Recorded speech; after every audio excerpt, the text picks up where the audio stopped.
Today we're talking about a couple of options to gain some ground in fighting negative thoughts in our lives.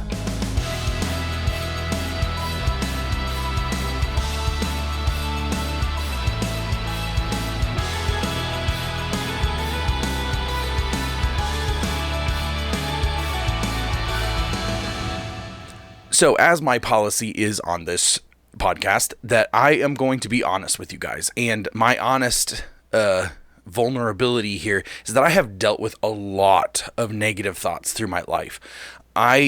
For whatever reason, I don't know that it's linked to a specific memory or a specific instance. It just is something that I have dealt with all of my life. I have had negative thoughts that I'm just not worthy, that I'm not important, that I'm insignificant, that there's nothing good in my life, that like nobody cares about me, that just all of these negative thoughts.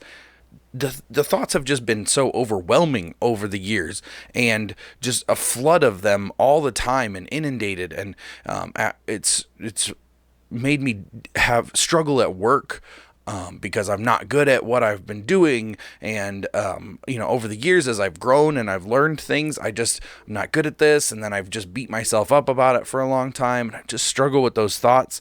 And I felt like I spend more time like sort of sliding down a hill than I've ever climbed the hill.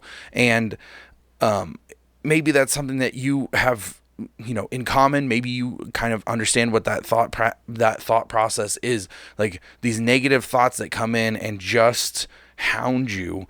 And I want to talk about a couple of things that have sort of helped me in the last couple of years. I've gained a lot more ground over the last couple of years against these negative thoughts, and maybe it's going to be helpful to you.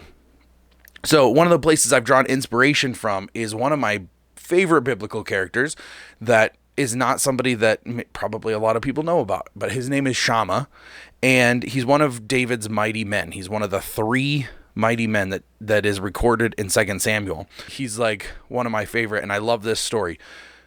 So let's look at 2 Samuel 23:11 through 12. Now after him, talking about the first guy, was Shama, the son of Agi the Hararite. And the Philistines were gathered into a troop where there was a portion of the field full of lentils, and the people fled from before the Philistines. But he took his stand in the midst of that portion and delivered it and struck down the Philistines. So Yahweh brought about a great salvation. What I love about this story is that they were retreating. They were running away from the Philistines. They were overwhelmed by what was happening. The battle was not going well for them, and they were retreating. Obviously, some sort of overwhelming odds. We don't have like exact details for everything, but if you're retreating, it's not because you have a higher number of troops and are winning the battle. So they were clearly losing the battle, and everybody was running. But my man Shama, he stopped in the middle of this field and just decided, no, here and no further. And he turned around and he stopped running.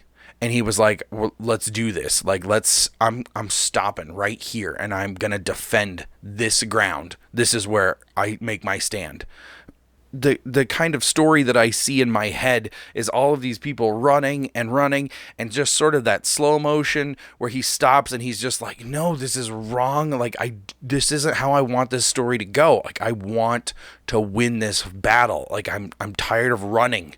And he just like turns and he sort of draws that line in the sand in this lentil field. And he's like, I'm not giving up any more ground. And he stood his ground and he defeated all of them by himself because he chose to stop and give no more ground. So this is the heart that I've been inspired to hold on to, because I feel like I've done a lot of retreating in my life. Instead of advancing forward, I've dealt with a lot of like, well, I've taken a step forward, but now like I'm not good enough. This negative voice just nags me and it's overwhelming. And I listen to that all the time, and I'm just retreating further and further. But that doesn't matter. We're gonna stop that right there. We're gonna say, here, we've come to this point, and it doesn't matter how long we've been retreating for. We're gonna stop right here. We're gonna draw a line in the sand, and we're say, here and no further. And that heart of, I don't care what is coming at me anymore. I don't care how overwhelming that's going to be. I don't care that I've been retreating for a while. The past doesn't matter right now. What matters is the present, right here. It matters this moment. I am is present with us, and we are present in this moment, and we say, here and no further. But what if you've been fighting and then you've retreated again, and then you were fighting and you were retreating again? I'm saying it doesn't matter anymore. This is the only moment that we can make a decision in. The present is the only moment we can change the future, that we can change eternity. The only moment that counts right now is right now. And we're going to make a decision here and no further. So how do we fight this battle? Like we're in the throes of it. We've decided that here's where we're going to stand, but how do we fight that battle, and how do we make ground? How do we win this battle in our minds? Well, the only way to do it is to transform, and it's a morphin' time. So let's take a look at Romans 12:2. It says, "Do not be conformed to this world, but be transformed by the renewal of your mind, that by testing you may discern what is the will of God, what is good and acceptable and perfect." So what this is saying right here is that the way to be transformed, which my dad has a very extensive discussion on this, but that word is the Greek word that we get the idea of metamorphosis, the caterpillar into the butterfly. It was a caterpillar, and now it's something entirely different. Like that transformation, something utterly different and higher and evolved and greater and totally new. The way to transform, to be transformed, is the renewal of your mind. That means we've got to change our thought patterns. We got to change the way that we're thinking about stuff. So what is your mind on? What do you have your thoughts pointed at? Your brain functions very similar to the woods out in the wilderness. Hopefully not because you can hear the wind blowing through the trees, but because that when there's a bunch of people and they walk a path, they start wearing down the ground, and they make that path a little wider, and they make that path solid, and nothing else grows there because the earth is so compact right there, and that path can get wider and wider, and the more people that walk on it, the more leveled out it gets, and the more like just solid, and nothing is ever going to grow there ever again. That's very similar to how your brain works. And when you think a thought and you think it over and over and over and over, it wears down a path. It makes that path wider, and it makes it easy to go down that path. It's natural to go down that path now because we've made a decision and we've thought some thoughts and we've made that path very easy to go down. What we have to do now is to recognize that when we're headed down that path, that we stop and we say, no, we're making a new path today. It's easy to go down this path. I want to go down this path because I've gone down this path 100,000 times, but I need to make a new path. And it's difficult because there's things that are growing there, and it's difficult to navigate through. If you're just going to make a new path through the wilderness, like it's going to take some effort. It's not just easy. It takes time and effort. And that is exactly how we're going to have to work with our brains, is to create a new pathway. So how do we do this? Well, when you're putting garbage in, you're getting garbage out. You have to find the things to train your mind on, to like focus and to look at, so that you can have the good thoughts that you need to have to combat the bad thoughts. So these thoughts, the bad thoughts, where do they come from? We need to identify the lie.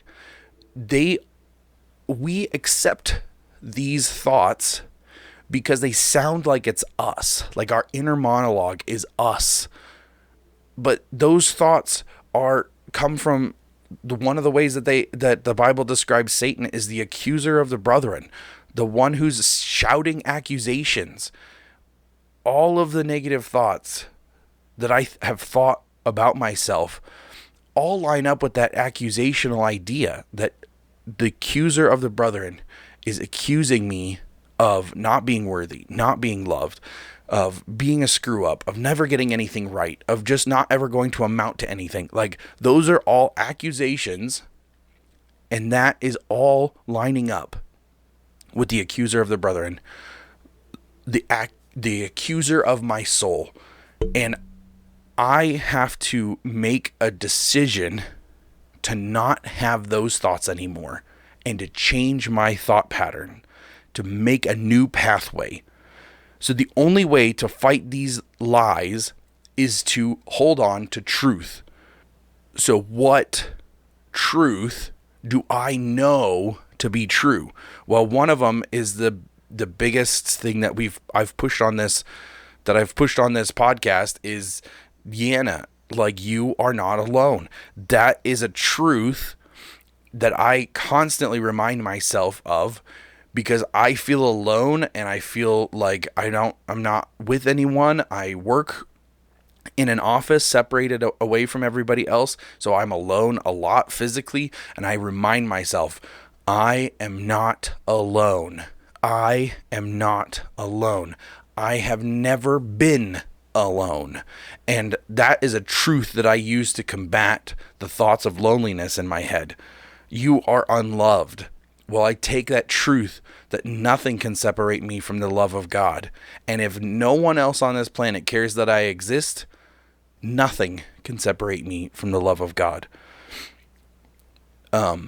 I've probably mentioned in the past that I have declarations that I say to myself, and I try to put those in front of myself regularly. That's the truths that I'm talking about, that I take some truths that combat specific lies in my life. One of the truths that I have is that I am a tree, that I'm planted by the river of life. And it goes in the same line with this verse, is that it's like, I'm a tree and I'm planted and I'm rooted, and it's not just like a little skinny scrawny tree. It's a solid tree that has deep roots, because it's right next to the river of life, and I will not be moved. That idea has helped me combat the lies that I have struggled with throughout my whole life. Here's another one, that the Spirit of God is on me, and He surrounds me like armor, like a big blanket of warmth. He's in me, and I am powered by life itself. Like, even just imagining, as ridiculous of an example as this is that Iron Man arc reactor to just like plug in, and that is now powering you. Like, that is the kind of idea that I have with that.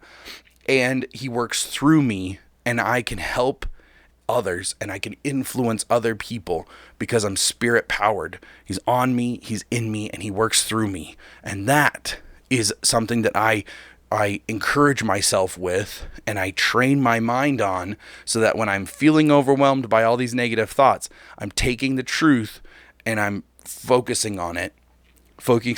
I'm focusing on it instead, and I'm not letting myself walk down the path of the lies.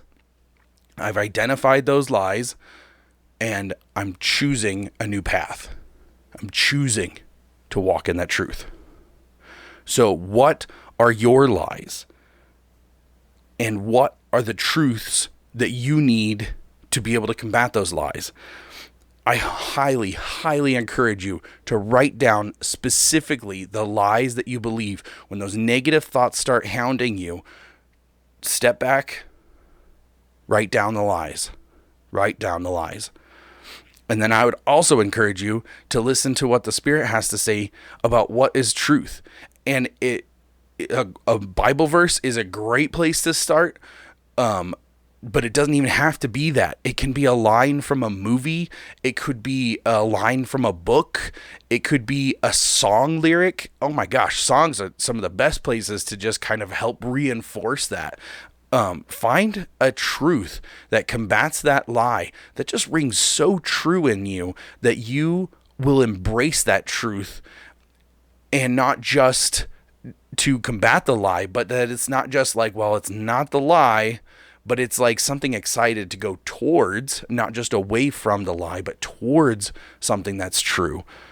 What are those truths that you can start focusing on? And then write those down.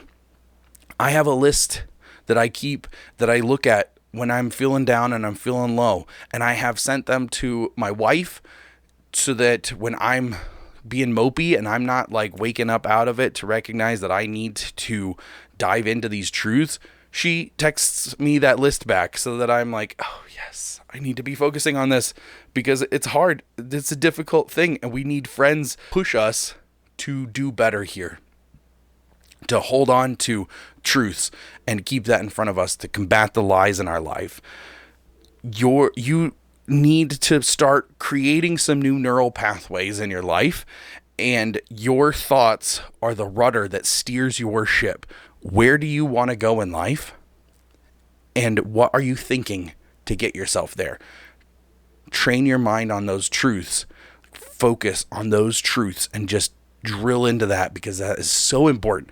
And it will change all of the lies that hound us. Here is where I stop believing lies. No further.